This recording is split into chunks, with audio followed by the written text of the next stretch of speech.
Ve Çukur'da İdris Koçovalı'nın abisi Cumali Koçovalı'nın gelişiyle tüm dengeler değişiyor. Büyük Cumali öyle bir zamanda öyle bir hamle yapacak ki herkes şaşkına dönecek. Cengiz Erdenet'in büyük planı ve sırrı ne? Neden ısrarla Yamacı yanında istiyor? Ögeday ve Yamaç sürprizine hazır olun. Yeni bölümde de Çukur'daki vedalar bitmek bilmiyor ve vedaları bir yenisi daha ekleniyor. Akın Koçovalı için asıl büyük tehlike şimdi başlıyor ve Akın'ın senaryosu herkesi şok edecek. Arık Böke'nin Yamaç ve Vartolu ile ilgili planı, özellikle Vartolu'nun bomba senaryosu önümüzdeki bölüme damgasını vuracak. Efsun tüm izleyenleri ekranlara kilitleyecek ve Karaca'nın Sultan'a söyledikleri dizinin gidişatını değiştirecek. Tüm bunlardan ve çok daha fazlasından birazdan bahsedeceğiz ve aynı zamanda akıldaki tüm soru işaretleri yok olacak. Bu nedenle her dakikayı dikkatle dinleyelim dostlar. Şimdi hemen videoya geçelim.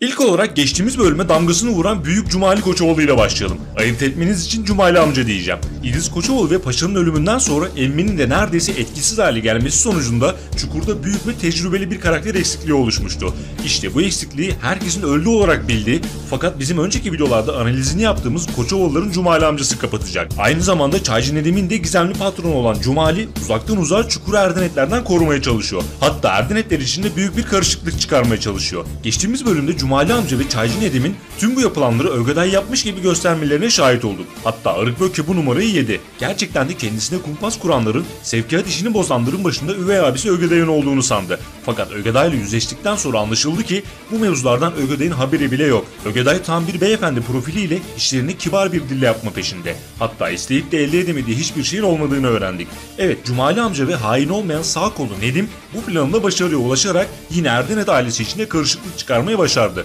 Bu arada Cumali karakterini oynayacak oyuncu henüz belli olmadı. Netleşir netleşmez anlık olarak Instagram'dan duyuracağız. Bunun yanı sıra Çukur'da öyle bir zaman olacak ki hatta başta Yamaç olmak üzere tüm Koçovalıların çaresiz olduğu bir anda Cumali amca sahneye çıkacak ve İdris'in emaneti olan Çukur'a sahip çıkacak. Böylelikle Çukur'un başında artık Cengiz Erdenet'e denk bir büyük olmuş olacak. Çünkü zaten Çukur'un böyle bir güce ihtiyacı vardı. Şimdi mevzuyu herkesi şaşırtan Cengiz Erdenet ve Yamaç ilişkisine bağlayalım. Cengiz neden ısrarla Yamaç'ı istiyor?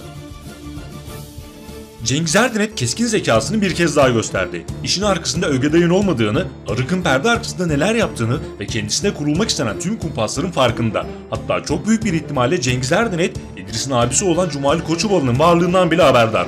Bu nedenle ısrarla Yamacı yanında tutarak Cumali amcasına karşı koz olarak kullanıyor.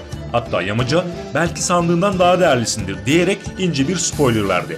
Evet, Yamaç Cumali amca için çok değerli. Hatta Nedim'in Cumali amcaya söylediği "Sizin Yamaç Koçovalı'yı Cengiz Erdenet almış" cümlesi de bunu kanıtlıyor. Hatta Cumali amca ve Yamaç arasında Melia ve İdris'in bahsettiği büyük sırla ilgili mevzular bile yaşanabilir. Bu nedenle Cengiz ısrarla Yamaç'ı yanında tutuyor ve Cumali amcaya karşı sağlam bir koz elde ediyor. Böylelikle Büyük Cumali Erdenetlere karşı zarar vermek için daha fazla düşünmek zorunda kalacak. Aksi durumda çok sevdiği Yamaç'ı kaybetmesine neden olacak. Cengiz de böyle düşündüğü için Yamaç'ı her anında yanında istiyor ve onu en tehlikeli düşmanına karşı, yani Cumali amcaya karşı kullanıyor.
Karaca'ya dedesinin ölümünde Efsun ve Akın'ın da parmağı olduğunu söyledi. Sonrasında Karaca Sultan'a emanetini vererek sıra sende dedi, fakat Sultan henüz bunu anlamadı. Fakat anlayacak.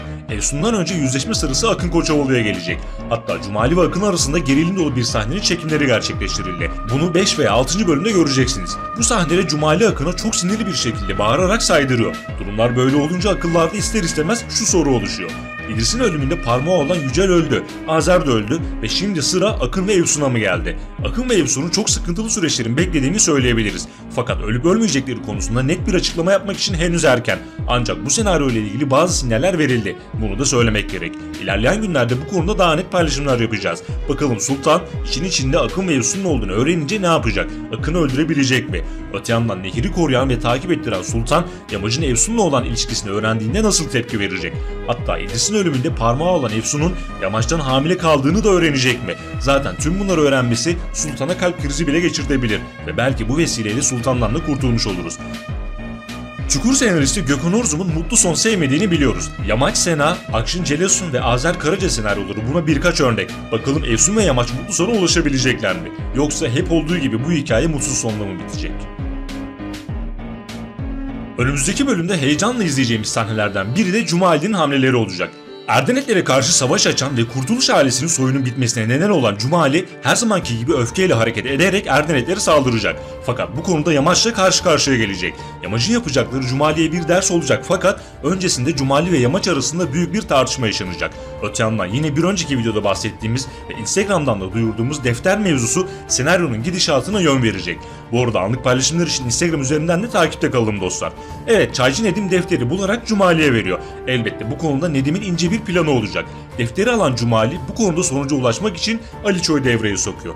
Ve Aliço sahneye çıkarak hem defteri hem de başka mevzuları araştırıp bazı sonuçlara ulaşacak. Bu işin neticesinde ise bazı sır kapıları aralanacak. Bu arada bonus olarak şu sahnenin de bilgisini verelim. Cengiz Erdenet'in bir iki adamı çukurda elini kolunu sallayarak dolaşırken sürekli gözlem halinde olan Aykut adamlardan birinin kafasına vazo fırlatacak ve hepimizi gülümsetecek güzel